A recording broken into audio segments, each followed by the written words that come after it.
streaming this broadcast. You are now joining me, Ashley Storm, as we get the paranormal, UFOs, cryptids, serial killers, and dark history all under one freaky little roof. A gathering place for the morbid curiosity to come and play about the deepest, darkest parts of the unknown. Join myself and special guests such as paratech makers, cryptid hunters, and segments of terrifying tales from around the world in person. More in depth to these subjects than you ever have before. Take my hand and join as we go storming the unknown.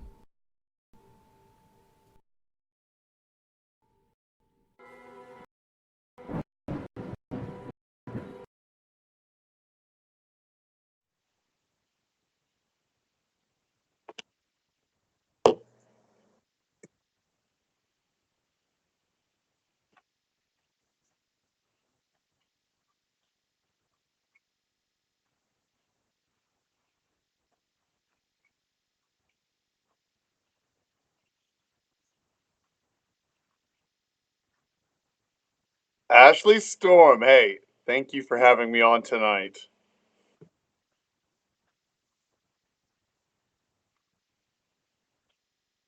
And I think my mic is still off, so there we go. That should fix it. Excellent. Alright, so you just missed the intro because my mic was off. We all know that happens on my show.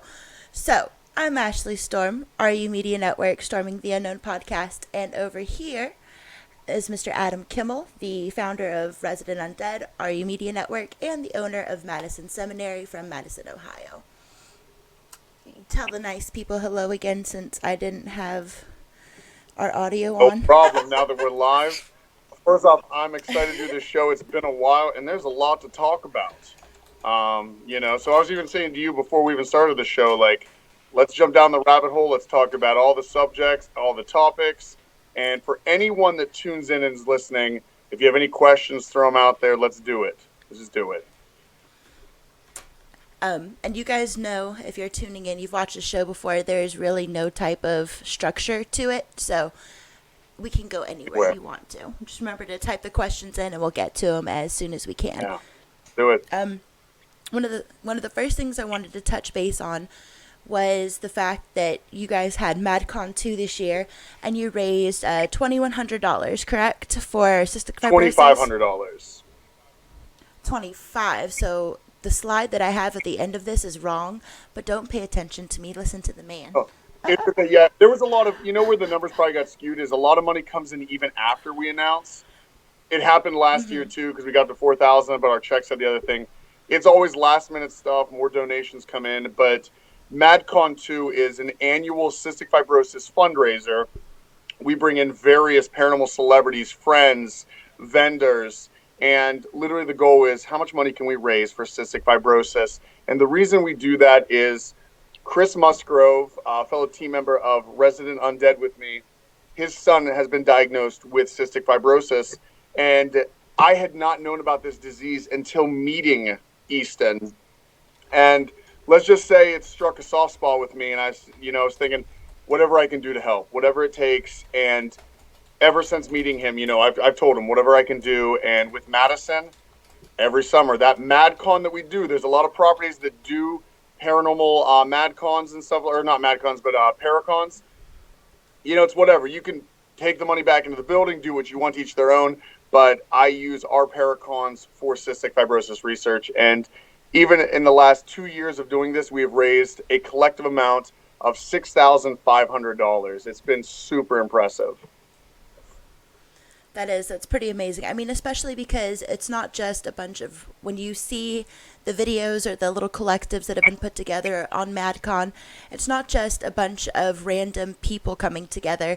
It's pretty much like this collective family that's been built over the years, that this one location draws in so many different people from literally all around our country that, I mean, it's it's not just supporting a cause, it's genuinely caring about it and putting everything you have into making sure that it's completely Yes. well-rounded, and it's a beautiful thing to You see. know, it's funny you bring that up because I've talked to the crew all the time out here. We have a legendary group of people known as the Mad Crew that help with this building. What's great about the Mad Crew is 80% of them had nothing to do with the paranormal before they came to Madison to help. A lot of the crew was grabbed during flashlight tours. They just were drawn to the building. But, you know, my mind, even since I was young, I've always loved connecting people and like bringing people together because when you do that, amazing things start to happen. We all have our own talents. And one of the things I always want to do is empower everyone's talents, right? You get a room of 10 different people. Absolutely. We all have our different talents, but can we harness that talent? And when you put those talents together, what happens? And what happens is you get an awesome crew that takes care of a 70,000 square foot building that it's a juggernaut in itself. And even past that, the whole project of Madison was unity. You know, we talk about this in the paranormal community, paranormal unity, right? Okay, now Mm-hmm. studying politics in college, it's actually, I got out of politics. I dropped out of college to do paranormal research. So prior to dropping out, trust me, I'd taken my psych classes and political classes, and humanity's always divided, right? It's always going to be divided. So to break it down Yes. into a smaller group, the paranormal, there's going to be just as much drama as anywhere else, right? Although I wanted to defy that from a humanity standpoint. And Madison, and as you even know, I've told you, if you live closer, I'd have you out every day. You know, like this is a place that Yeah. welcomes everybody. And And we talk about masks. I know we're getting deep, guys. I don't even know if we're at the 5 minutes. In life, we all wear masks, right? I read this article one day saying that if you were to die and 10 of your friends were to speak at your funeral, all of them would describe you differently because you talk to every friend a little differently. You put on a little bit of a persona. You know that, oh, when I talk to friend A, I can't talk to friend B that way because they don't get my sarcasm, or you know what I mean? And this article yeah. blew my mind because it was saying at the end of the day, who really knows you? Who really knows you? Because all 10 friends are going to describe you in a different variation. And it was actually one of our volunteers named Zach. He's an awesome guy. He's actually here tonight helping. We have a private team here. I'm on the ground right now. And he said the one thing he loved about coming to Madison is he felt like he didn't have to wear a mask. He can be his real self. And I said, that's it. No one's going to judge you. We're the weird kids in town. You know, we talk, you know, with our conversation is going to go, we are the open-minded Yeah. individuals, and everybody here can agree. It's a place where just put your guard down. No one's going to judge you when you come in that door because it's open-mindedness across the board, and diversity is power, you know, and that's exactly what it's been for the last 3 years out here. And see, and that's a very big reason why I do love the paranormal community. I mean, you know, you also mentioned para unity and stuff, and I feel like a lot of what people preach is para unity is just them making guidelines to fit what they do in that particular moment, or how they construe how they should be treated and whatnot. But as soon as somebody comes along with a different idea or mindset that doesn't fit their definition of para unity, well, then it's not very Yeah, unified. I've seen it get pretty ugly over, you know, quote unquote para unity, and it's insane. It's just like, where's the humanity? Because I mean, that's with anything, like you said, like every different subset of groups of people, you're always going to find those places of conflict tension always there. when really, exactly. And empathy and humanity is something that we all lack so greatly, I think, at times, that we forget to put others' feelings first, or even just to put ourselves in their shoes. So when we are in these huge collective groups, we're not sitting there and thinking about how what we say, what we do affects somebody else. We just go out and do it. And I like people who are a little bit more self-aware than that. And a lot of the people that we had out at MadCon, I haven't met these people personally in life, but they're the people I wouldn't wear Good masks with, you people. know. They're good people. I never ever put on a facade because, again, it's the group of weird kids. Like, we all talk to the dead. There's not a single one of us that's sane, really. We're all a little mad, as we say out here. And it's, you know, it's funny you're talking Absolutely. about perspective and stuff. And I think it takes a very big person. I talk to people this all the time. It takes a big personality to put yourself yourself in another person's perspective. I, a lot of us out here, we're all the same way.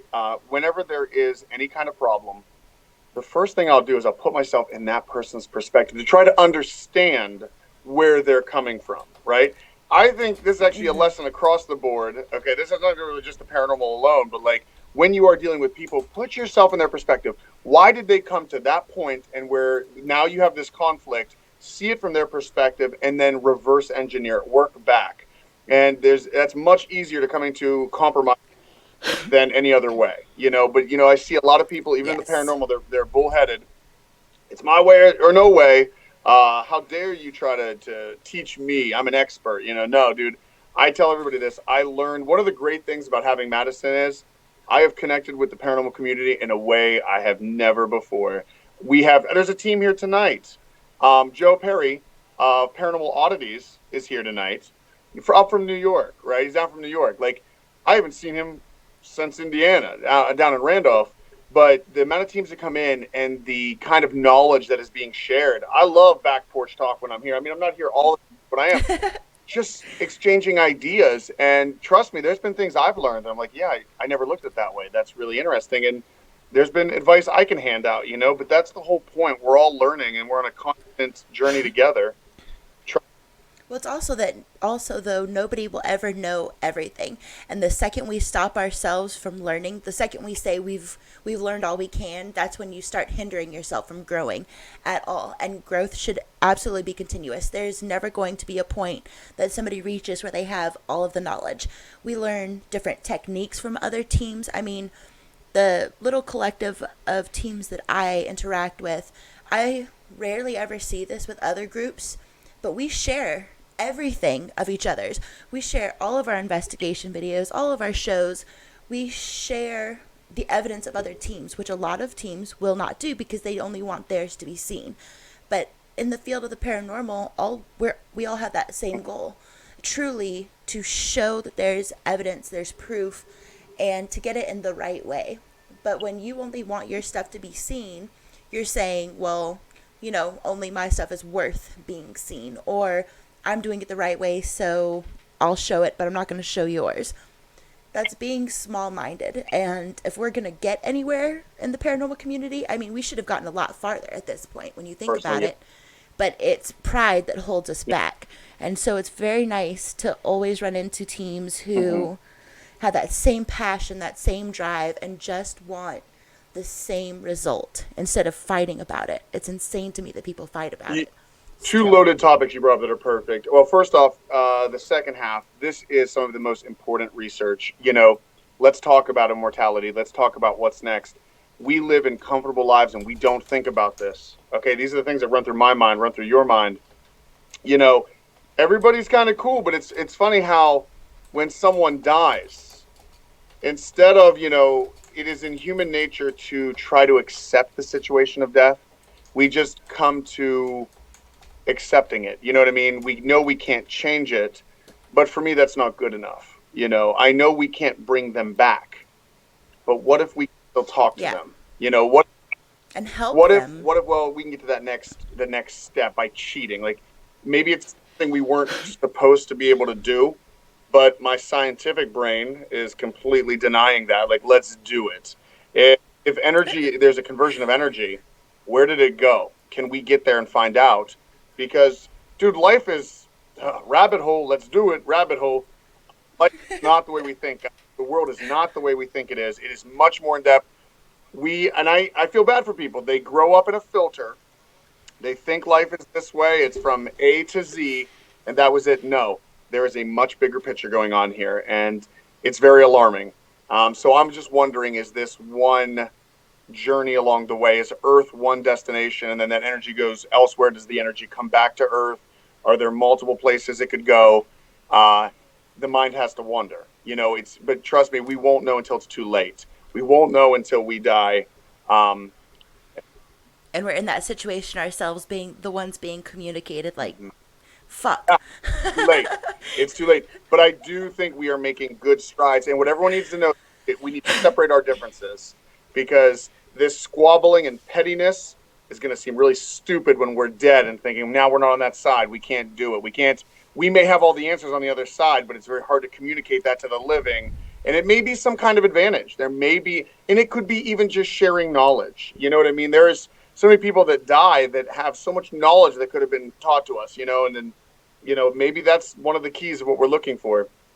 But when you talk about teams not wanting to share stuff or things, this is human nature again, okay? And here's what I will tell you: let them get what they want. If there are people that just in life want to be famous, right? This is paranormal side. Yes. Let's dissect these individuals that have a problem. If they want that so bad, I would say give it to them. Because I have worked with production companies before, okay?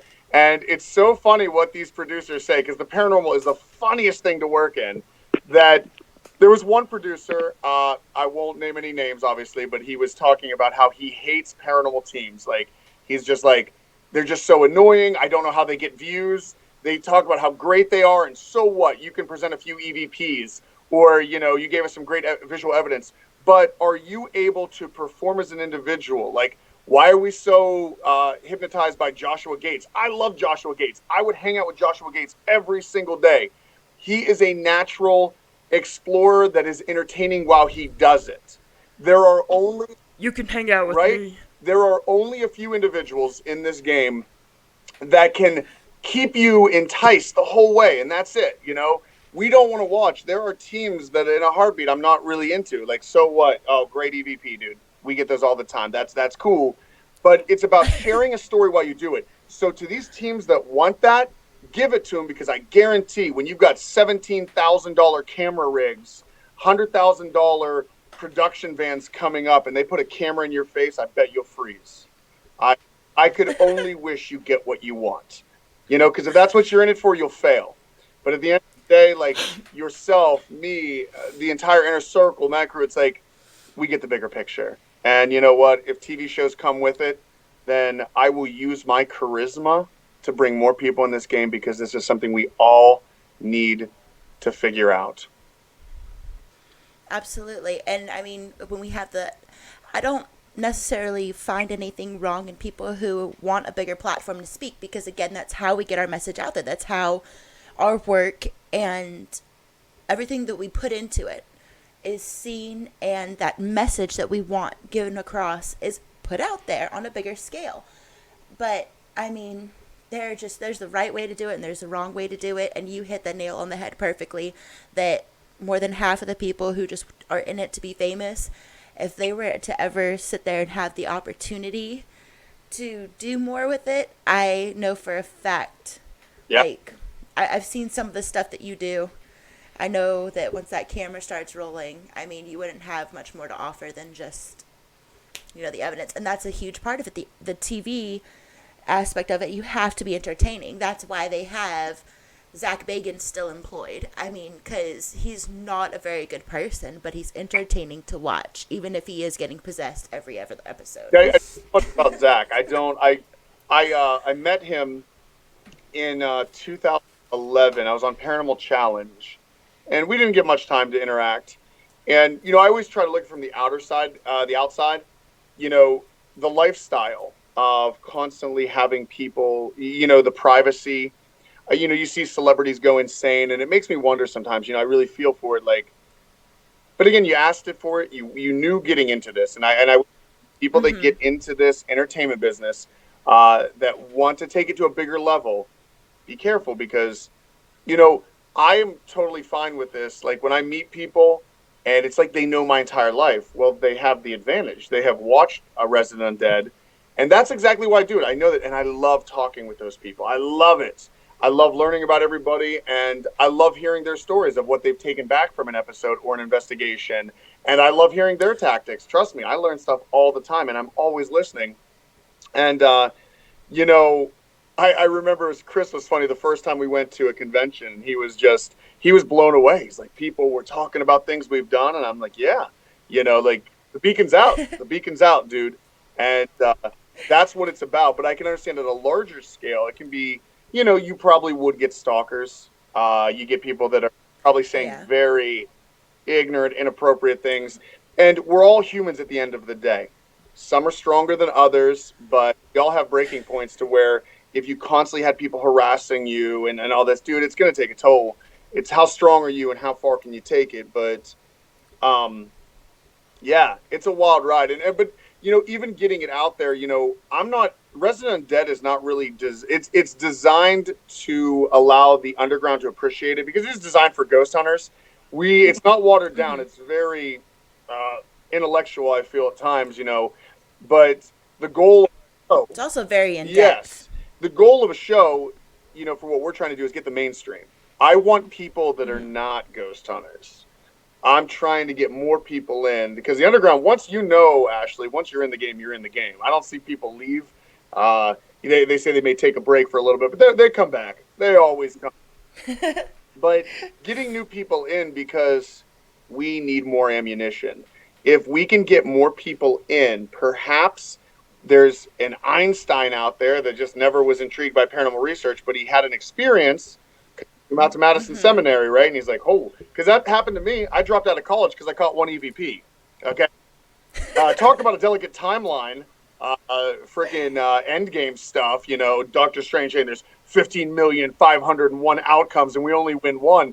Had I not been watching, I think it was Paranormal State back in like early 2000s, I had an ex-girlfriend. She was like, she always get mad because I'd watch the show. I'm like, you could fake that. You could fake that. They could do all that. Fake.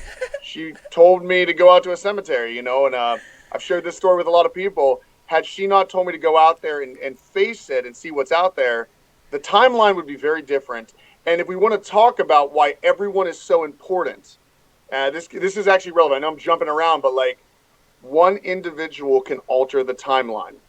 So had I not got that one EVP, this entire timeline would cease to be, right? But I wouldn't have Madison. All these great people wouldn't have come together. But since this timeline was allowed to happen, new friends come out, and there's a lot of different connections. Wooliver, had I not done this to meet Wooliver, I would have never got to meet you, and you're amazing. Like everything is so delicate in what we do. And man, I'm sorry, when it's rabbit hole talk, I feel like I was rambling on two different things there, but Oh no, I completely understand it. You're just like me. the timeline is so fragile, and we need to respect every move we make because, you were wanting to ask me about the Knox County Poor Asylum, right? What pisses me off the most about that situation is it's not allowing a timeline to happen. I know I can win. I know I can make that place great. And I know there are individuals I'm never going to be able to meet because the timeline wasn't allowed to unfold, because I've got a few politicians out there that don't understand the genius behind this preservation of history. They don't. Because in their minds, they are so 50 years in the past that, oh, we got to make it some kind of business. It's got to be something like this. No. What if I told you there's an easier way to save our history and much cheaper? All we have to focus on is restoring the building, not putting in a modern business. It goes over their head. And then spending on that upkeep, and then what happens if that business fails? I don't care anymore. I say it point blank. These politicians are stupid. I'll tell them they're all stupid. And I don't want any of my friends to think that I've lost this and I've lost my diplomacy or negotiating skill. It's just, I'm getting tired of the stupidity, and I'm really trying hard to. What bothers me the most, Ashley, is a few small group of individuals should not determine history. You've got properties that are being knocked down because certain individuals right now in this chapter of existence are in power. We just had a Kirkbride knockdown, right? Well, wow, I don't even have the words to express the anger right now. We lost something that we can't get back. Is nobody paying attention? Are we asleep at the wheel? Is there no captain in the captain's chair? Like 100 years from now, 200 years from now, wouldn't it have been awesome to have that building still? And your children could walk through it. But, sorry, Ashley, I'm starting to tweak. It's okay. I get really angry about these issues because it's like you can see the end game. I can see the end game. And I just don't want people in the way. Like, just trust me. Put me in the captain's chair, and I will get us to where we need to go. But it's just like, we all believe in self-preservation, right? Ashley, what was the point of existence if no one's going to remember us, right? You think exactly 100 years from now? Okay, tell me. Okay, and this is personal, don't take this the wrong way, but this is just going to prove to everybody else how delicate and how important this is. Can you tell me anything about your great great great grandmother? Not my great great great Right. grandmother. I can't tell you about my great great great grandmother, right? So isn't that sad? They were real people. They lived. They were just like us. They were probably amazing people. It's frightening to me with mortality to how quickly we forget about people, right? But if we can forget about people, we can forget about their time and place. Everything that's in our pop culture that we think's awesome, like, ooh, the 80s were awesome and all this, 100 years from now, no, no, they're not going to remember any of that. So Well, go on. What were you gonna say? it's also the when we erase our history, you erase those lessons that came with it Oh, in yeah. those Yeah. times. And so when, you sit there and you start erasing history, you erase that learning curve that we have. You erase that experience. And to lose, I mean, because when I was younger, a lot of what we did when we did family vacations and stuff, like go to historical sites, go learn something about your country, about your state, little things like that. But now, when you go, like you said, everything is a business now. Everything is ran as a business. There's no historical background to it. There's no real depth and substance to it anymore. And when we lose that, we lose who we were as a country, as a whole. I mean, it drives me nuts, especially because they're the more beautiful places too. I I mean, think it's some of the most majestic places you will ever see, but just get lost over time because they're not making money or it's not viable anymore. Instead of putting that love and care into it like you have with Madison Seminary, we just bulldoze it and try and forget it. And that really, really drives me what's crazy. most frightening though is immortality. Like, it just what was the point of existence if we don't like when we erase these buildings? I guess the only way, okay, guys, we're not going to live forever. We're not physically in these physical bodies going to live forever. But while we are here, we have an X amount of time to make as much noise as possible. We have more technology than anyone before us. We have more influence than anyone before us as humanity as a whole. We have the ability, well, immortality is how far we echo after we die. All right. And for everyone who's listening, if you pull something from this conversation, it's going to be deep, but that's one of the most important missions, I think, how far we echo after we die. Madison Seminary and the crew out, people are going to look back maybe 100 years from now. What an interesting time for Madison Seminary. 2016 to 2019 to 2028, whatever. Look what they did with this property. It was a pivotal moment from saving it to be demolished. Or even our pop culture, just protecting our pop culture. It's crazy because I have a 9-year-old son, right? Dude, he Mm-hmm. doesn't know anything about 80s references or anything. It's pop culture can die so quickly. So our pop culture is not going to echo as far as we think it is. 100 years from now, 200 years now, 300 years from now, we're a mere whisper. We're a mere reference in a book. The objective is, can we make that echo very loud?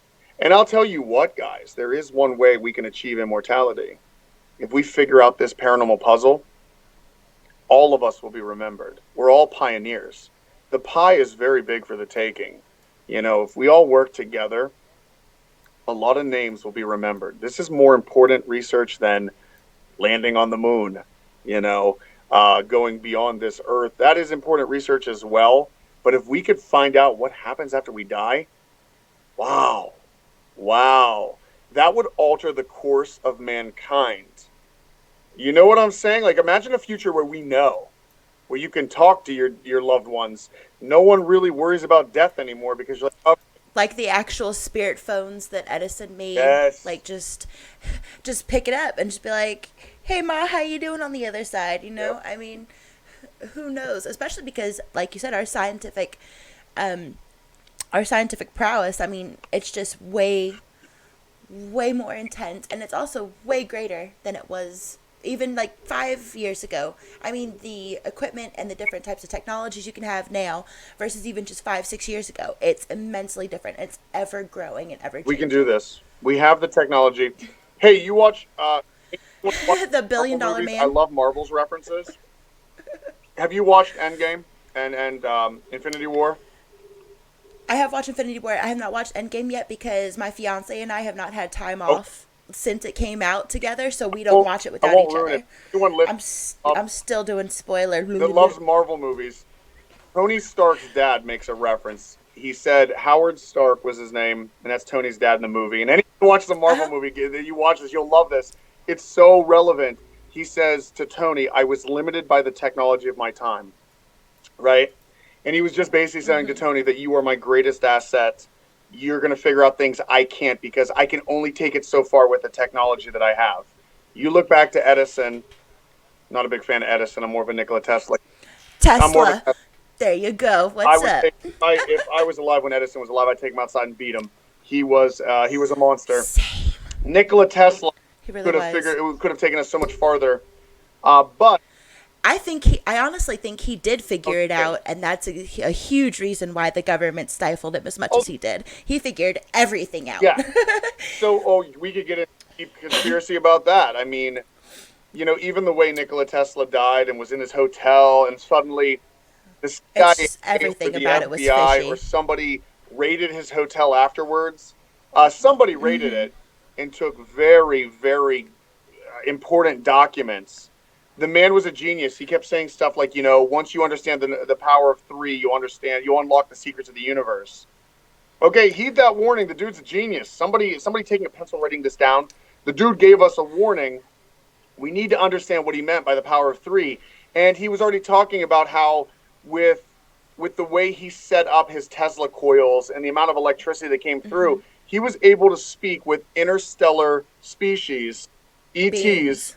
And he was like, yeah, it's actually rather easy. You'd be surprised how easy it was to do this. Yeah, the Wardenclyffe Tower, he was like, anybody can build it. I mean, it's just about having the tools, and you can literally communicate or create energy. You could do anything you want with it. It can be construed in so many different ways.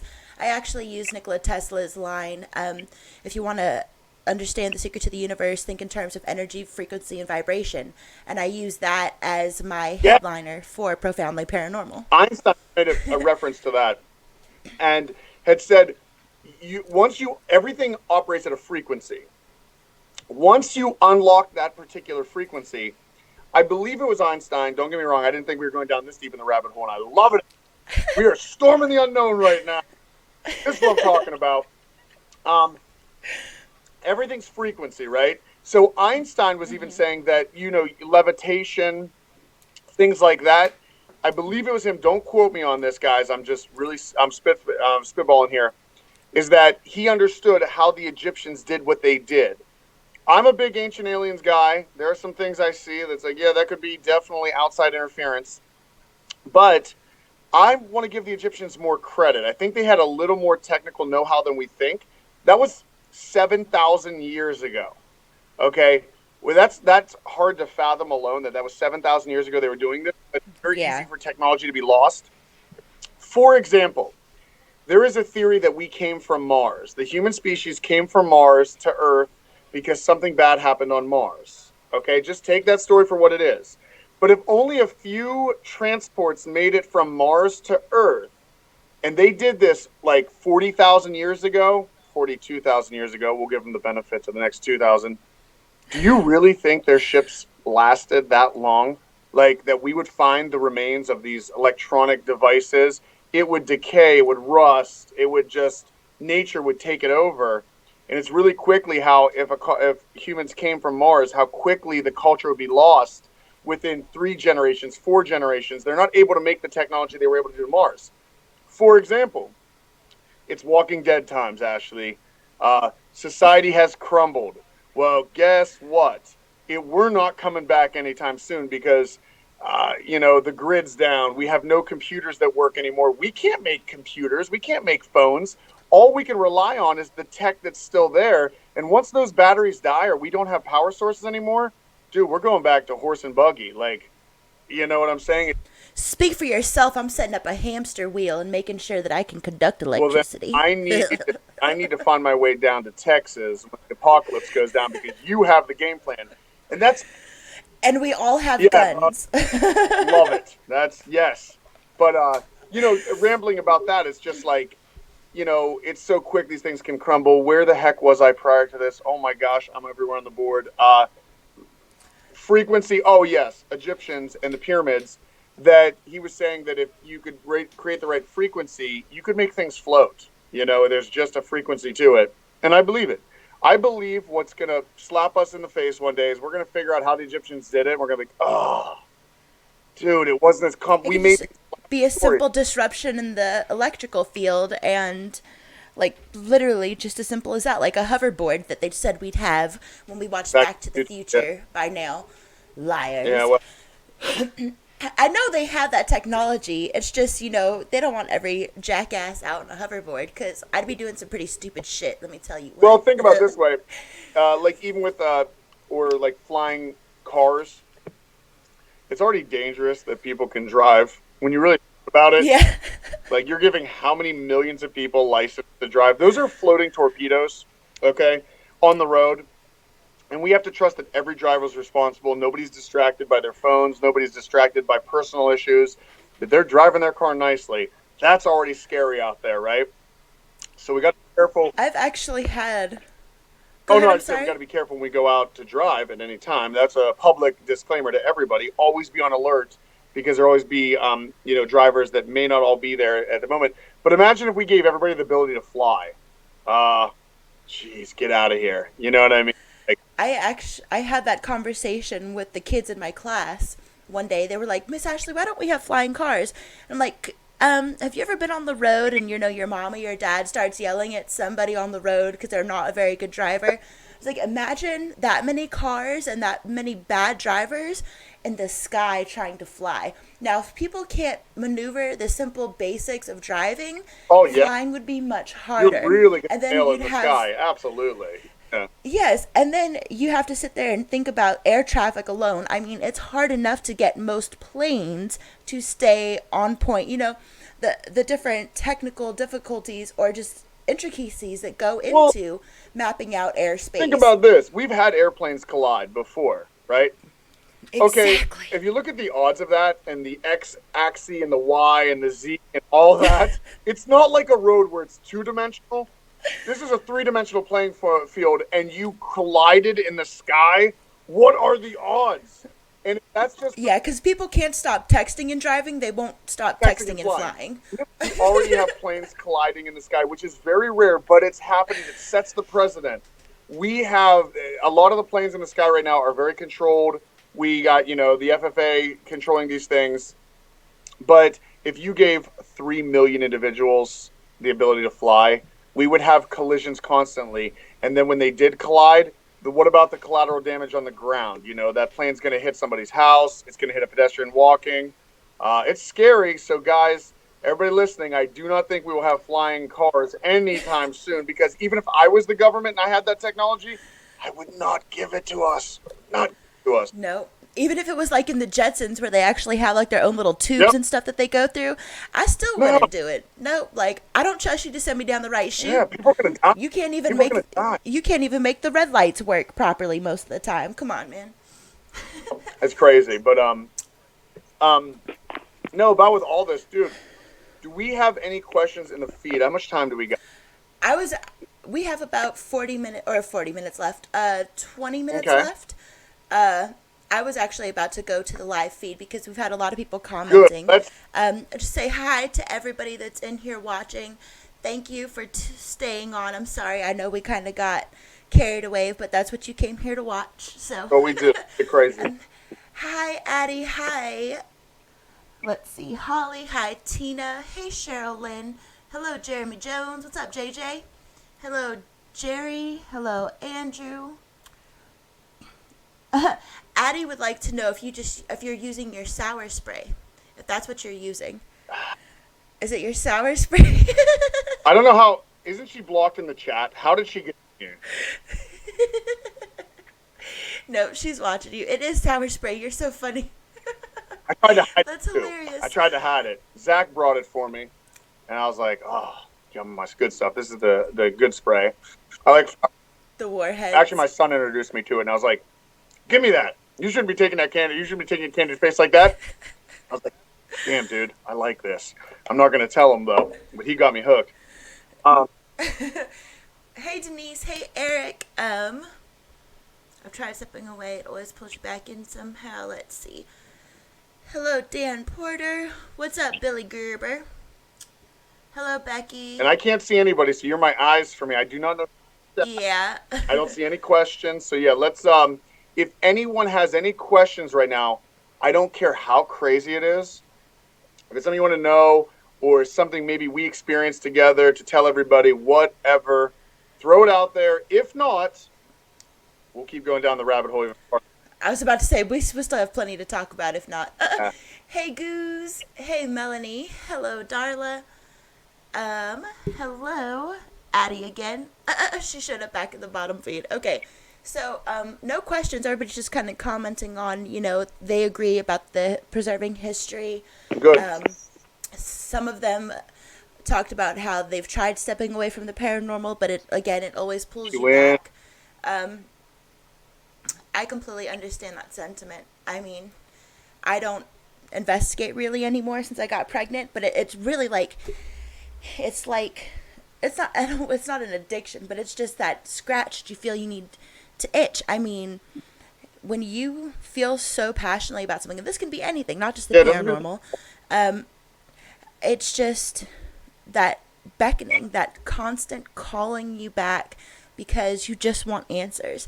I mean, it drives me nuts that I can't be out there. You know what? Doing You know stuff. what keeps me, and it's funny because Johnny Hauser, the Velisca Axmart House, I was talking to him like a few years back, and I forget how we got up on this topic. We were just chatting, and he said, "You know what keeps me so,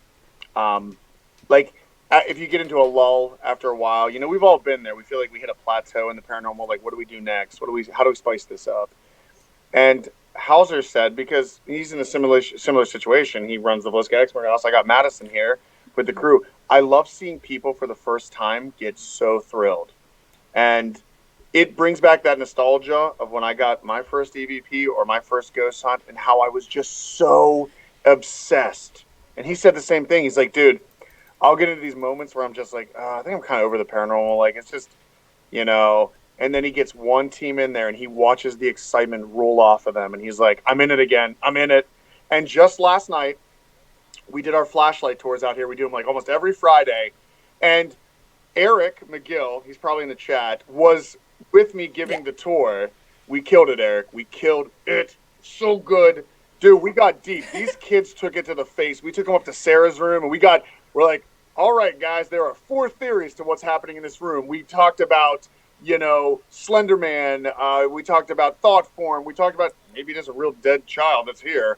Or it's some dude across the hallway that's like, as long as I talk like I'm Sarah, they'll talk to me. But no one wants to talk to me in my room across the hallway. Eric and I are just killing us out of the ballpark. We get up to the asylum. It's the final part of the tour. We talk about the rec room. Everything's fine. I close the doors to the asylum because I always like to open them up for the guests because like you get gasps and the girls are just like, oh no, I'm not about this life. We open up the asylum doors. I talk about the operating table and some of the stories I heard. Then we get to the corner, and I had my back turned to the rec room, and there was like 10 of them. Maybe Eric can confirm. Dude, it was a crap load of kids in this tour, maybe 12, and Eric and I had our backs turned to the rec area, and mid-conversation, I think I just had shown them one of the first EVPs. I'd had them listen to it, and all of a sudden, this big one next to me, his eyes get wide, and he gasps. And I'm thinking, I creaked on the floor. I thought that's what caught his attention. I'm like, oh, I was about to say, that's me. And then I look, and 2 of the girls and another guy, they're just horrified. And I was like, what? And they go, oh, my God. And we all turn around, and we're like, what? They had seen an apparition. It looked like a white dress flow down and block the door. And I'm thinking, was it car lights? And they were like, no, that was not car lights. And we even waited shortly after to watch cars go by, nothing even remotely. When a car goes by on Middle Ridge, a little slit of light goes through, nothing to block out the doorway. And they said what Eric and I talked about, we walked down privately afterwards, and he's like, I think they're telling the truth. I'm like, I think so too, because they're all regurgitating the same story. They were all wandering off and telling their friends, and we're listening, and yeah, you guys all did here. You see, at least whatever it is, They thought they saw it. And that excitement is what I'm getting at, guys. Like, I get to take that to the face with the crew. Eric's out there too. He's been in the game for a long time. You see that, and it just, it gets you so pumped because you're like, I remember that when I was this way. It's like Christmas all over again, the nostalgia.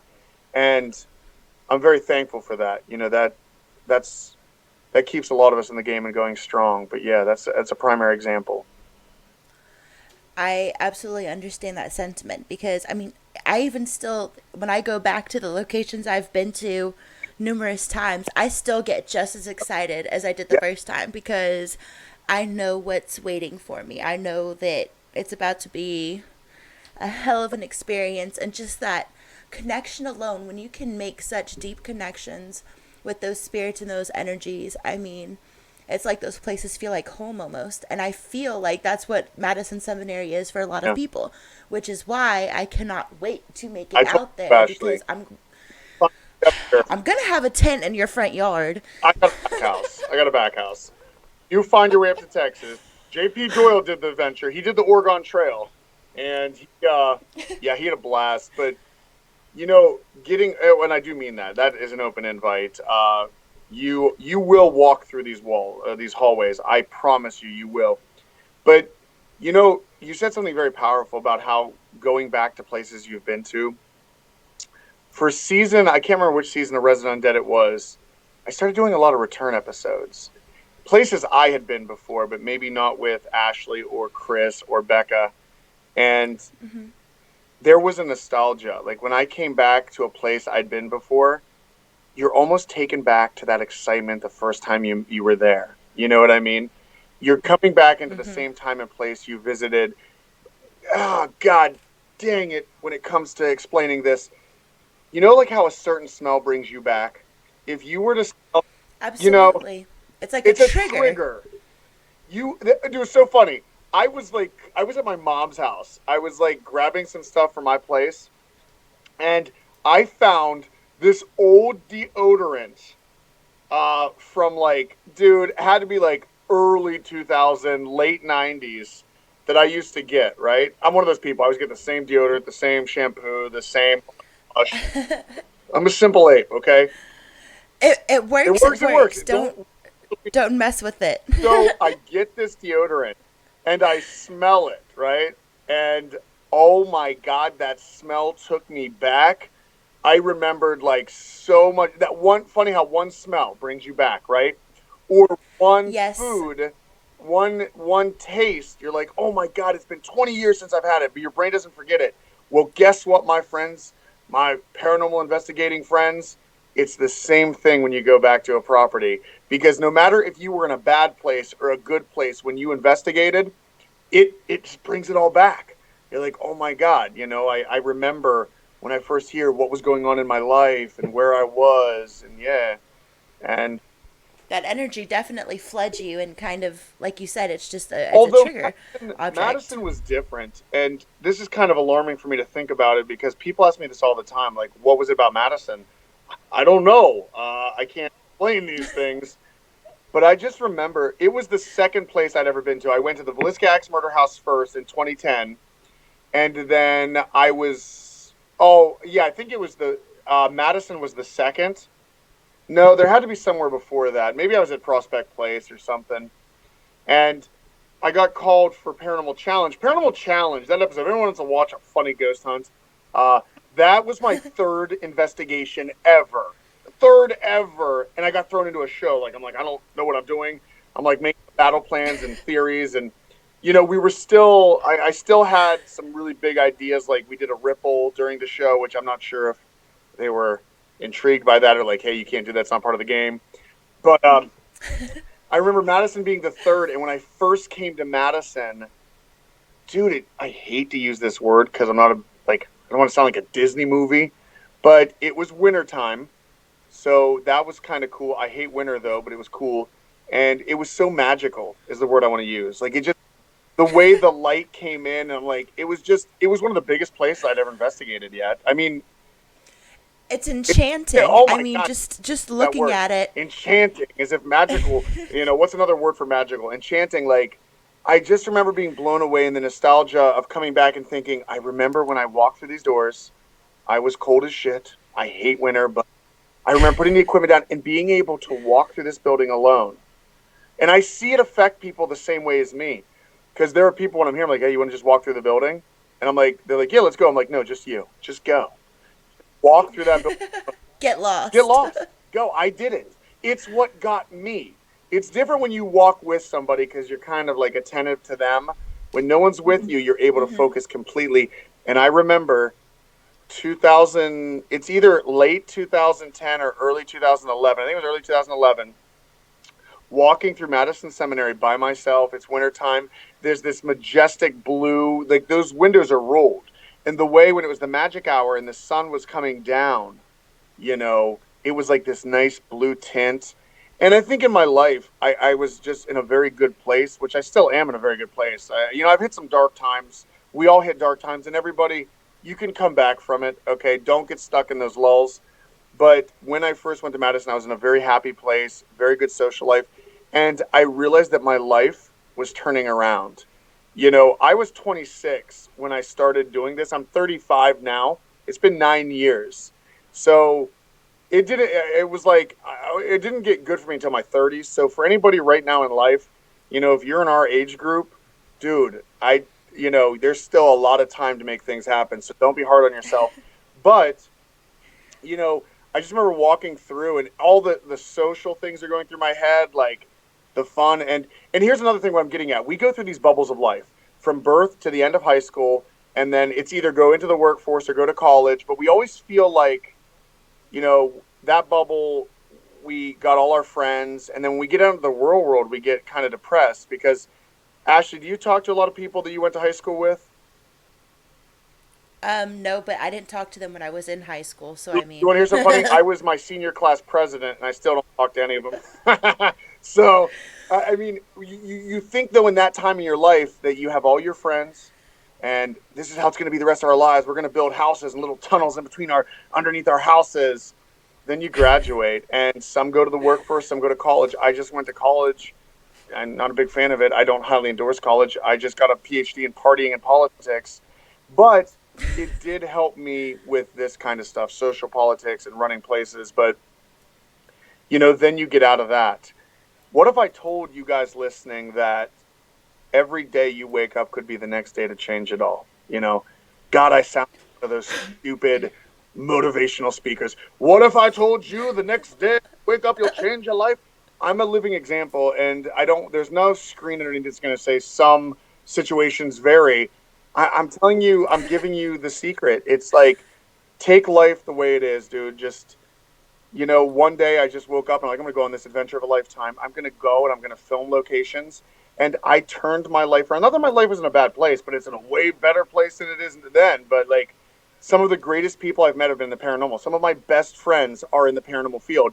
And had I not decided in 2010 to go visit the devil's timeshare in Villisca, Iowa, this entire timeline would have ceased. And who knows, I could have been working at a corporate job. I could have been a paper pusher somewhere. I was supposed to go to Washington, D.C.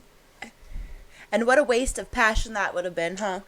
These friendships, I would never trade these friendships. If someone said you can go back in time and you'll make millions of dollars doing it this other way, I would decline. Someone walked up to Madison with a blank check. And this is a true story. You can ask the Mad Crew. I was actually asleep. I tend to sleep here a lot. I'm just always sleeping in the back house. And apparently this guy walked up with a blank check. And this is to squash out any people that have talked shit about me. Because I get it's human nature. You're going to think I'm in it for the money. I had a guy walk up here with a blank check, and he was ready to write out a check to buy Madison Seminary.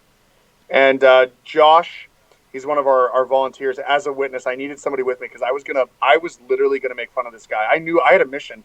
They woke me up, and he was around the front about to leave. And I was like, Joshua, I'm like rubbing my eyes. I'm like, take me to him. Where is he? So he walks me out, and we intercept him. He parked in the front. Like, nobody parks in the front, but he didn't know any better. And we come around the corner, and he's about maybe 10 feet from his car. And I like come around the corner. I'm like, hey. And he turns around. He like jumps. I'm like, who are you? And he goes, oh, hey, my name's so-and-so. And I was like, come here. I heard you wanted to buy the place. And he walks over, and I go, yeah, my name's Adam. I'm the owner. And he's like looking at me because I get it. I'm young. You know, a lot of people, they see the age and they don't understand. And he's like, you own this place? I'm like, yeah. He's like, what do you do with it? And he knew. He was playing stupid. He knew because, you know, I was like, we do flashlight tours and all this stuff. And I go, so his checkbook was in hand. I said, so you want to buy the place? And he's like, oh, yeah, I was thinking about that. And I go, what would you do with it? And I spearhead him right away. I'm like, what would you do with it? And Joshua, as my witness, heard this. It was great. He goes, oh, well, my brother and I, we take historical locations and we turn them into apartments. And, Oh, fuck you. dude, right? You don't know who you're talking to, son, is what I'm looking at. I'm like, you have no idea. And I said, I remember verbatim, and Joshua, like, started laughing. I go, that is the stupidest idea I've ever heard. I can't believe you think you'd take this building and build apartments in here. This is a complete stranger, so when it comes to social stuff, like, he's just taking it to the face. You know, to tell a complete stranger that. He just looked at me with his eyes wide. And I'm like, you know, yeah, it's not for sale. And as long as I'm here, it's never going to change. It's going to be, you know, a tourism destination for paranormal research. But I really appreciate you coming out. I shook his hand. He didn't say another word to me, and he left. And I want everyone to know that's a true story. This place is going to be safe over my dead body. You know, they're going to have to drag me out of this place. I have fought so hard for it, as has the Mad Crew. We've put so much time into this. And to anyone that would ever try to disrupt our plans, you've got one hell of a fight. It's not going to happen.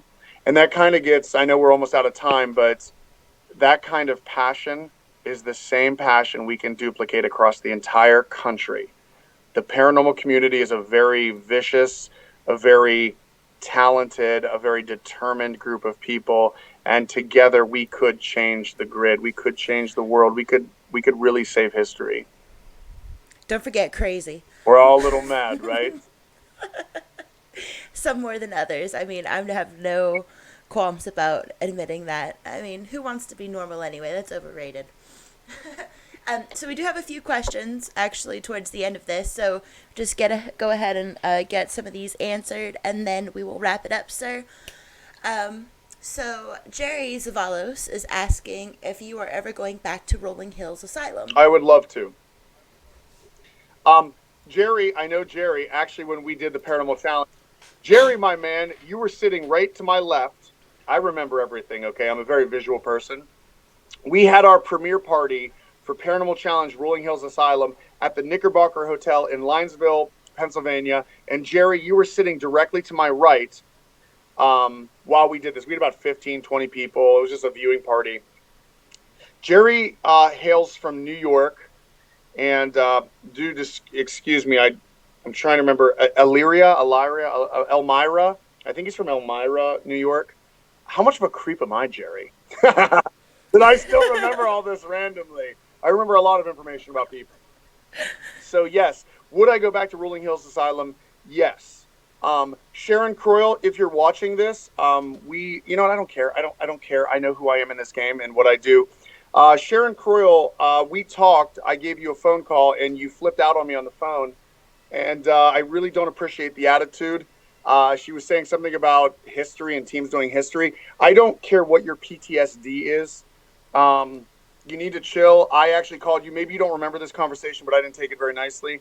So until maybe a change of ownership, or Sharon, you calm down a little bit because you went really batshit on the phone to me. If you change, I will guarantee that Resident Undead will film an episode at Rolling Hills Asylum. I think that answers your question, right? Maybe, Jerry. Everybody in the comments is laughing now. Let's be real. Let's not skirt around any issues. There's a lot of people that, being an owner in the paranormal, I love. I'm for the people. I'm a democracy. Ask anybody how I run Madison. I listen to everybody. I'm not a tyrant. And it's not a cheerocracy. It's a cheerocracy. I hate, and I'm not calling out Sharon, and I know I'll probably get some feedback from this, but Sharon, I don't answer my messages. I don't. I'm really bad with it, so don't even try. But I'm just saying, I'm not pointing this out at her particularly, but I really don't like how a lot of owners run properties and how they're tyrants and they use people and they just think you should just be here to help me, blah, blah, blah. I give back as much as I can. I give so much to the Mad Crew here. They get, almost unlimited access. We're not doing something. They have the building. And that's the way you need to run these properties. So if any other owners are listening, get your shit together because I'm coming for you. Anyway, next question. So Chad Cornell wants to know what your most surprising investigation location was. House of Wills. Oh, hey, Chad. Joe Perry is here. He freaking walked up like a mob boss playboy. Not Aerosmith Joe Perry. What's that? Not Aerosmith Joe Perry. God, I don't even know much about Aerosmith. Is there a Joe Perry? That must suck for his Google search. So yeah. But Joe's here. He like walked in. I was like, is that Joe? I don't know the group that's here, but Joe is here, and he's here for the first time. Madison, he's loving it.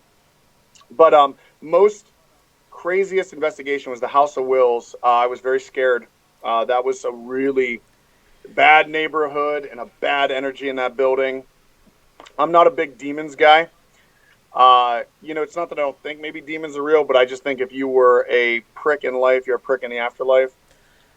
That is, I say that all the time. If you're a douche in life, you're a douche in death, and that's not going to change just because you've crossed over. You will be that way in death, We're a bad... Yes, and a lot of the people who are like, everything's demonic or, oh, it's so evil. Human beings can be just as evil and give off just as much horrible energy. Are there not people that we know that we think are the reincarnate of a devil? Like, okay, now put them on the other side. Tell me they don't come off as a demon, because that's just what they were in life. But anyway, the energy at the House of Wills was just ridiculous, and it really stuck with me. You know what I mean? And what happened to Becca, it was just scary. So for anyone tuning in that is not familiar with what I do, I have a show named Resident Undead. I've been doing it for about 9 years now. YouTube at Resident Undead. House of Wills is one of them. I didn't know what I was getting into at that place, and we spearheaded it pretty hard, and something bit back. I'll tell you that. Something bit back hard. So, yeah, that was one of the scariest. Andrew Helton, who is one of the gentlemen that I know through the Ghost Hunter Dan Norvell project, he said, so what's your take on spirit versus general energy, or even the energy vibrations coming from yourself or others in the group, if that makes any sense? Yes, so... God damn, that was a good one. That's very deep, and I will break this down. So I do believe in intelligent hauntings, that we have spirits that are interacting with us. I do believe in residual energy. I'm breaking down the question here if I understand correctly. There are natural things happening. I was talking to guests just last night. Eric was with me on this tour, and I was saying to them, what if we create the haunting? And they're like, what? And I said, I get a lot of people here that say their house is haunted. Okay, do you ever think that maybe, when does a haunting begin, right? So we think we're talking to people that are back from the 1800s, early 1900s, and on. But what if you're in your house and you slam the cabinets and you're in a fight with your significant other and you're imprinting energy? Even when people walk through Madison, I tell them how funny 100 years from now, they may catch EVPs of us talking right now if it's residual, right? Because I love that point, because residual energy, and see, most people don't understand this, it's not only left behind by people who have passed. The living can make residual energy just as well as the people who have passed can. Yes. I mean, if you have an emotional or traumatic enough or a strong enough experience, you imprint that energy into that time and place, and you can still be walking around alive willy-nilly, but people are going to be catching an EVP of some shit you went through right then and there. So, hell yes, Ashley. And I'm sorry, the name, was it, what's the name? Andrew. That's what I thought it was. Andrew. Yes, to go on to this, Andrew, this is a very good question, because I like I was saying about the cabinets closing and someone doing that, how do you know a week later if you hear your cabinets slam? Because I had someone say that my cabinets slam all the time. How do you know that wasn't from your fight a week ago? What triggers that residual energy? If that residual energy stains, well, guess what? It should be able to be in play immediately. So if you scream, right, we hear people screaming all the time in Madison.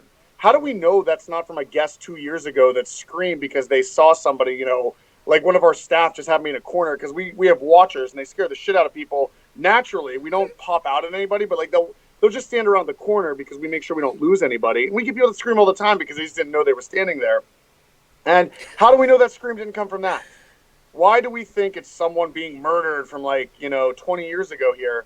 The haunting can happen anytime. So yes, energies are a very fascinating thing to talk about. But yeah, can you ask his question, because we'll jump around again more. Can you ask his question one more time so I can understand that I hit everything on it, because I completely Yeah. Italian. So what's your take on spirits versus just general energy, or even the energy vibrations coming from yourself or any others in the group? Yeah. Seeing, Okay. being Yeah. into frequencies, how you discern the Yeah. differences. You Yeah. covered it. And Good Andrew, that was a job. really good question. Yeah, that was really good. And maybe we'll touch up that on another show, but that was a really good question. I really like that. And I think I'm gonna ask one more question, then I have another question for you, and then we'll do the outro and wrap up. But Holly Monner said, "What was with the bounty hunter that has been mentioned in many Resident Undead episodes? Did she miss it somewhere?" Okay.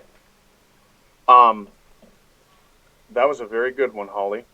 So, um, here's what happened. And I would totally give full disclosure to this, because it never really, we talk about this from time to time. I was in a very bad car accident in 2015, and I almost lost my life. And it was really bad. No seatbelt, 60 to 0, and some really, really, really messed up things happened from it. Becca was trying to call me when this night was going down. She had these visions of me, like she was trying to hold on to me, and I was like being pulled away. And she was like scared. She's like, I don't know what this vision was, but you were like being pulled away. And the only way she could think of was like I was leaving this plane of existence and about to. Mm-hmm. And she was terrified. Like tons of missed calls, tons of missed calls. And she said that she thought something had been sent after me, a bounty hunter, something that could be considered demonic, something even inhumane or inhuman. And I'll get into this. So I wreck my car. I fall asleep behind the wheel, and the wreck was bad. I smashed my head off the steering wheel. I'm covered in blood. And what was crazy was the cop that found me. I got out of my car. I don't know how. The car was like all smashed in the front. And I get out somehow. I don't recall any of this really. I remember flashes of it. Like I remember after I wrecked, just my head laying on the steering wheel, and I didn't understand where I was. I didn't understand what was happening. And I just saw blood. And I remember pulling my head up, and then it blacks out.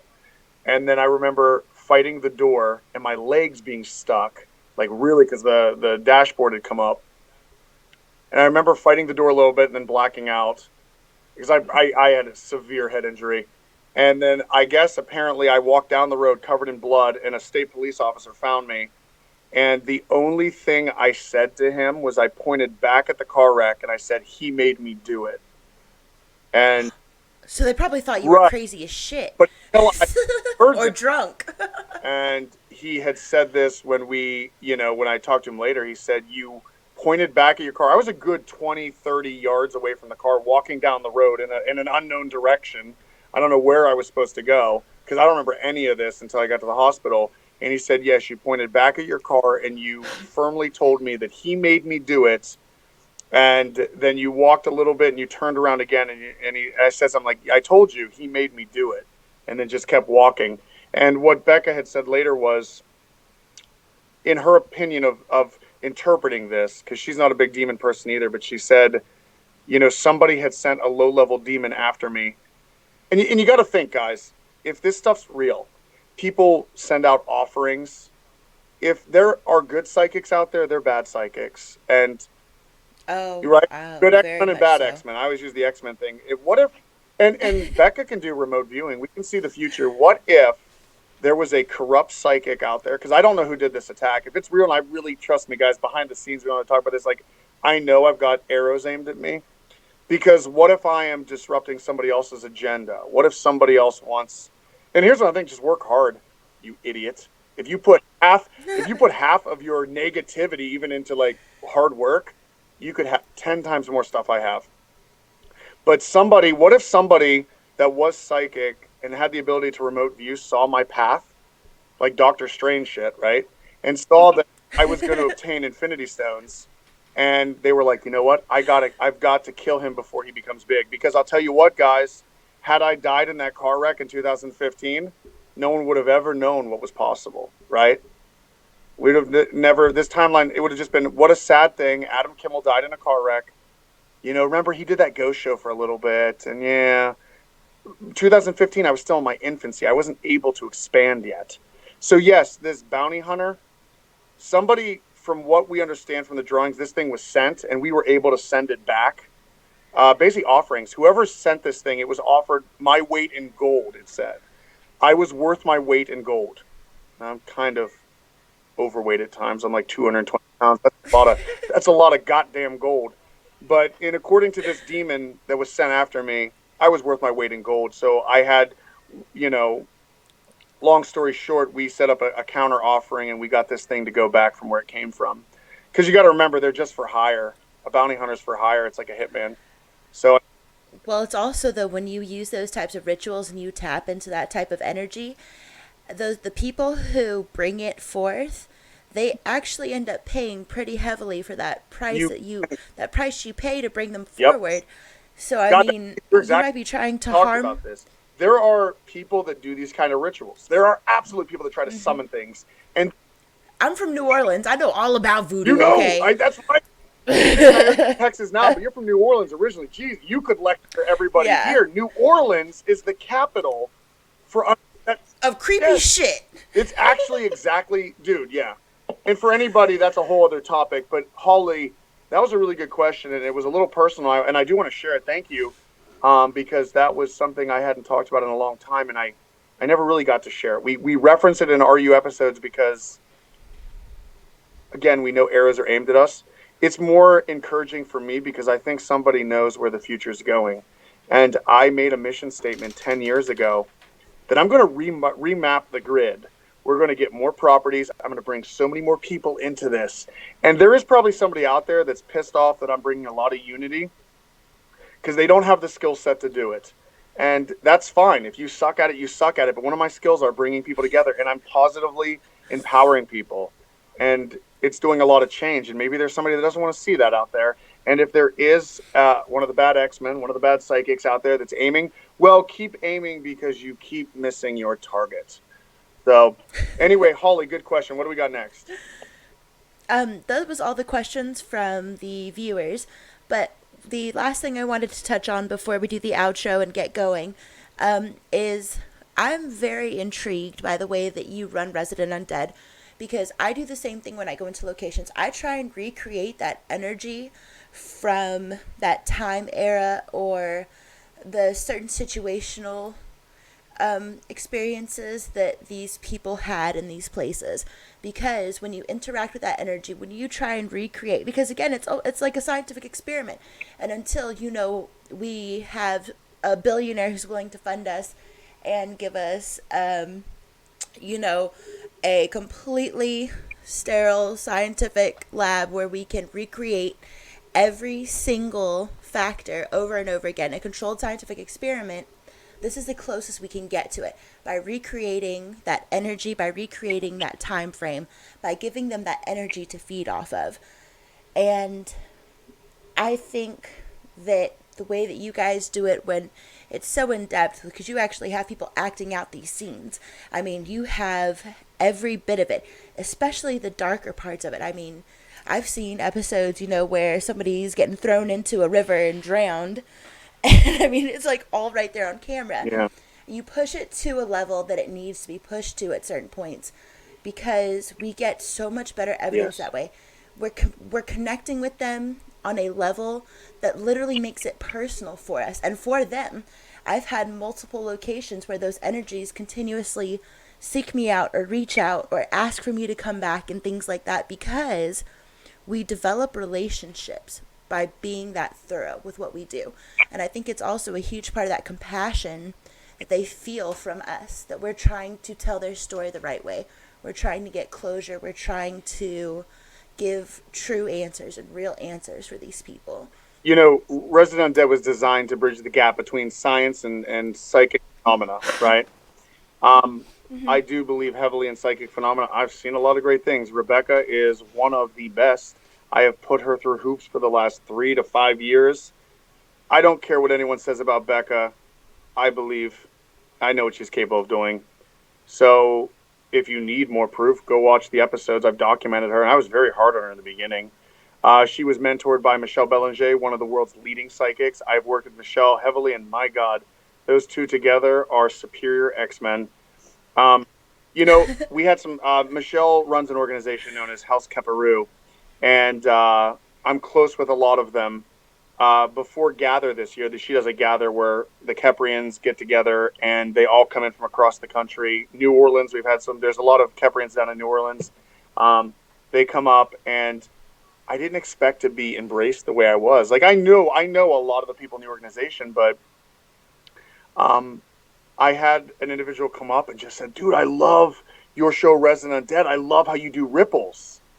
And I was like, "Yeah." And we started talking about it. He goes, "It's like a ritual." And I was like, God damn, you're right. It is a ritual. If you think about it in a sense, right? Everything we do in life's a ritual. You waking up, hitting your alarm clock to stop it, taking your medicine, drink your water. 20 times. Right? Everything is a ritual. A ripple, which is a reenactment to stimulate the dead for maximum interaction, is a ritual. We're doing something they've seen. So my biggest fear, though, with it, and you will stimulate the dead, because think about it. I mean, I don't mean to blast other teams. I don't. But let's start thinking out of the box, guys. Walking into a location saying, "Hey, can you knock on the wall twice?" Dude, Ashley, you and I die in a property, and you know what we're going to say? "Ashley, I took it last night. I'm not really feeling this shit tonight. Do you want to knock back? What's it getting us? How does this help us figure out?" You go leave me some chocolates because I ain't knocking for nothing, Leave bitch. some offerings. But here's what that scares me about ripples, and I've noticed this about myself. And just when you get into this game, keep a very strong-willed mind, because after doing this for 5 to 6 years, there was a short time I felt like I was losing myself, getting so involved into a ripple where I would focus on it and try to be that person, right? Mm-hmm. And you genuinely, you do. That energy kind of takes you over. Yes, it does. Almost. And I'm a very scientific individual. Very. So I'll tell you when my brain feels weird. And like when we were doing the Monroe house, I'm literally like, okay, we're hiding a body. And I literally, I'm not an actor. I'm not. Okay. I'm a really B film actor. I try my best. But before I do it, I prep myself up. I mentally get in there and I'm like, okay, I just killed somebody. We're hiding a body, And for about 20 minutes, I feel like I get hijacked because I'm really trying to, how do I want to put it? Like, just enter. You're trying to channel it. Channel. You're literally trying to channel it. And we did a return episode, guys. There is a return episode to Madison, and it is the most, wow. This one, it's going to be out in about a week. I'm going to be editing it later tonight and finishing up some stuff, but I feel like I almost lost myself out there, and this is kind of scary. And I was almost debating putting it in the narration because we did the ripples, and I have never gone in this hard. But I mean, I own the place. We don't have to worry about time. Like, I can really think about this. Mm-hmm. Oh, and I thought about these ripples. We did 2 big ripples, and it was the second ripple, which I don't want to give any spoilers because, guys, you're going to want to watch this. This shit was crazy. I got into the one ripple. Man, I remember like having to like tweak my head a little bit when I was done, like doing a little snap, because I got so fired up and I was just nailing this performance. And I blacked out. Even looking back, I'm like, holy shit, I don't even remember like the facial expressions or the way I was toning this. And my biggest fear though along the way is not to lose yourself along the adventure. And but yeah, that answers that. I'm sorry if I rambled.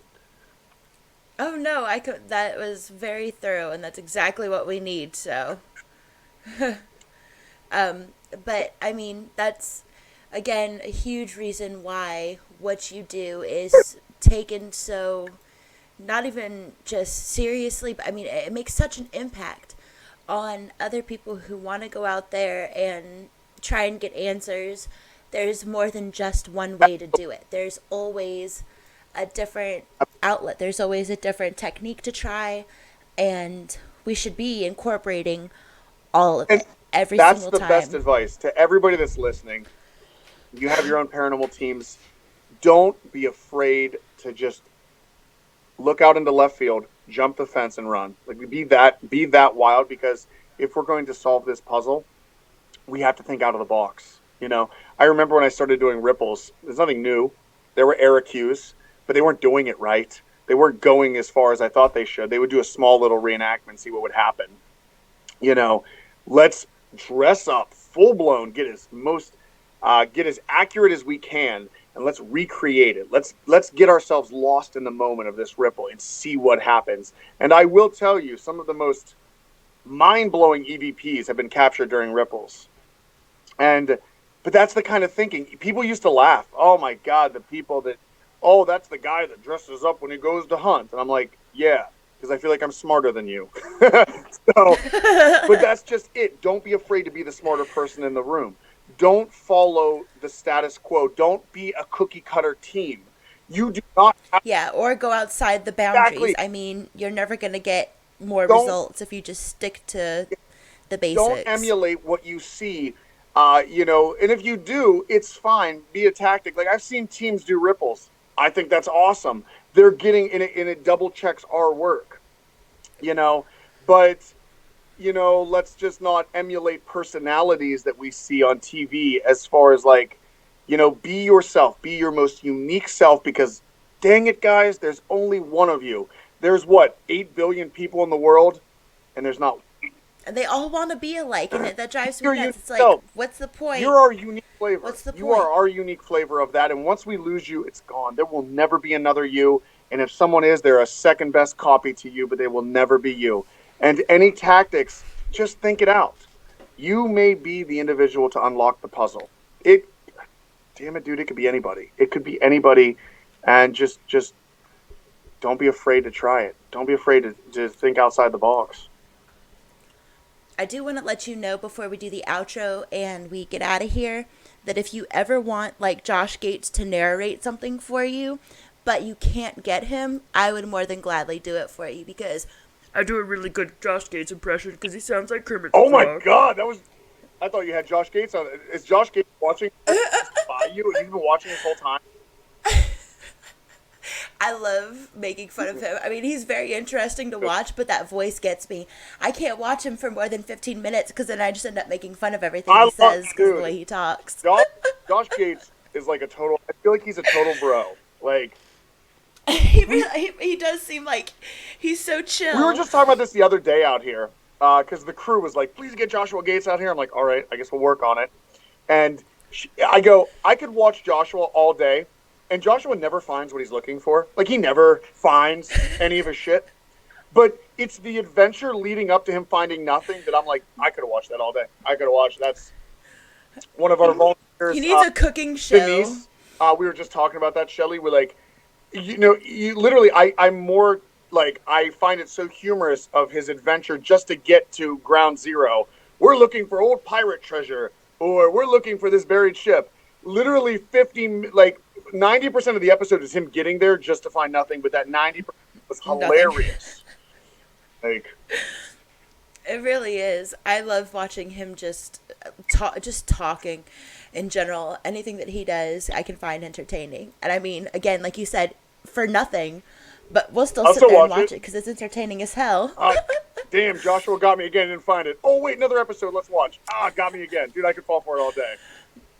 Well, it's just like river monsters after a while. It's like, you're going to catch it, but I'm still going to watch because I want to see the monster fish. Eventually, a monster fish will be caught. I remember that show. I do. It was a good show. Fish on. I'm Jeremy Wade.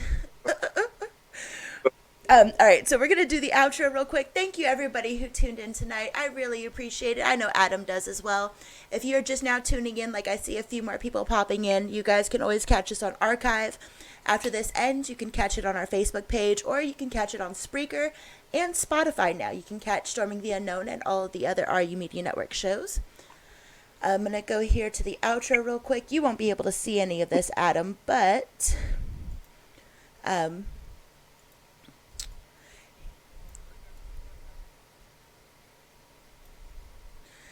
So here we are with the Paranormal Bully Busters. If you or a loved one are a victim of bullying, no matter your age or circumstance, please call the number below or go to the website to get help. Somebody does care.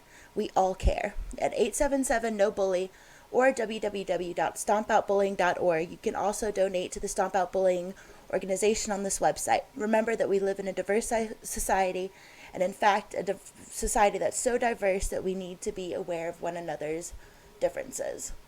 Paranormal Bully Busters is a foundation that I started. That way we can use our media platforms to spread awareness and spread help for these different causes. Here we have the slide for Madison Seminary. This was from MadCon 2 this year. So at the actual event, they raised $2,100, and $400 was donated afterwards. But they raised all of that for cystic fibrosis. So make sure you're tuning in next year, or you're showing up next year at MadCon 3 for the same opportunities and the same wonderful fundraising benefits. You guys can catch the American Ghost Hunter Show on Paranormal Warehouse, and then here are all of the other RU Media Network shows. You have Into the Abyss with John Ward and Sean Gilmore. I like to call him Sean John. The Acoustic Shadow with Beth Deering. We have the Richard Spassoff Show. You can catch the Cryptic Paranormal Show with Goose and the Not Today Satan podcast with JP Doyle. You can catch all of those on RU Media Network, on our Facebook page, on the Spreaker app, and on Spotify. We did have another show, I believe, that we had just added, Justin Brown's Paranormal Soapbox, but I did not have time to put that in there. And then here is the newest. Is someone in here with us? Episode, Ghost Hunters is or a back trailer with a for new Ghost team, Hunters better tech, and more answers. The lights were going on and off. These arms grabbed me and knocked me. Let's figure out what the heck's going on here. This is my favorite part of the night. This entity figured out how to draw power. We had to flee our home. Ooh, I'm getting the chills right here. It's coming closer. I don't chase ghosts. I chase the truth. Only with the truth can I truly help someone. Ghost Hunters returns August 21st on A&E.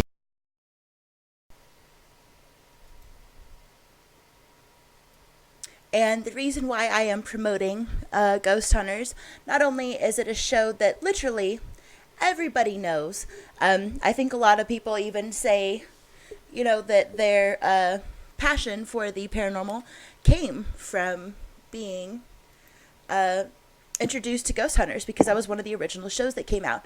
Now Grant is back with a whole new team, and part of that team includes Mr. Daryl Marston, which I am so proud and so happy for you. That is just, it's a very surreal thing to see somebody who used to be on the other side of the screen with live views and just every show that we had done on American Ghost Hunter Show, and now seeing this gentleman with his face plastered everywhere. I'm so proud of you and so excited to see the new implements that they use in this. It's a lot of different technology and a lot of different techniques that we have never seen before, and a lot of it is actually personal house calls. It's not just going to be the same big locations that you've seen over and over and over again. It's going to be something new and something raw. So I'm very excited to see that, because all the other shows are kind of played out by now, to me at least. But do you want to go ahead and let everybody know the different events you have coming up at Madison Seminary before we go? Yes, well, first off, thank you for everybody that's tuned in. If you came a little late, play this back. We got deep tonight. We went down the rabbit hole. Madison Seminary out here in Madison, Ohio. I'm going to tell you right now, guys, the floodgates will be opening. October's out here. We have public hunts every single Saturday in October, and we have flashlights every Friday. You can find us on Facebook at Madison Seminary. It's very easy to find. Keep up to date with everything there. We put all our advertisements out there. You can message the page. You can call our business line at 440-721-8937. One more time, that is 440-721-8937. Resident Undead, if you want to catch up with what I do, it is a full-blown series. We share the haunting through our unique experiences, and we map out the haunting. Resident Undead on YouTube. Resident Undead. And finally, You guys all keep listening to Storming the Unknown with Ashley Storms. I just want you to know, Ashley, I am very proud of you, and Dave is very proud of you. Eric's very proud of you. This is what it's about. We are building an empire, and Ashley, I am so glad you're with us. And it's even better that I'm actually named after an X-Men, so I'm literally part of the superhero crew now. You are Storm, so. Thank you so much. That really does mean a lot. I mean, especially because if you don't like it, then I wouldn't be here. So. No, thank you. You are Ashley. You really seriously, like, this last hour and a half flew by. I know that it was a great show. It really did. I didn't even know how. I didn't even realize we were an hour and 30 minutes into it. So. I know it was a great chat. You are an amazing individual, and you are. Your way of thinking too. I love it. I love that you do the rabbit hole talk too, and that's what we're in this for, dude. This is the paranormal. Let's get weird. So, yeah. Right. And we will definitely be doing this again. You know, when stuff dies down and you get more time, because I know you're a very busy man taking care of that huge ass place. But yeah, guys, I've actually dropped the links for Resident Undead for their YouTube channel and for Madison Seminary right there in the comments, so you guys can just click on those and it'll take you right over to those pages. Please remember to follow up on their flashlight tours too that they do on Fridays. Even if you don't want to go investigating, just go and experience that building, because I mean, it's massive, it's beautiful, and there's just so much history still to learn about it. Thank you guys so much for tuning in for Storming the Unknown. And remember, if you want to discover the secrets to the universe, think in terms of energy, frequency, and vibration, and you guys have an amazing night.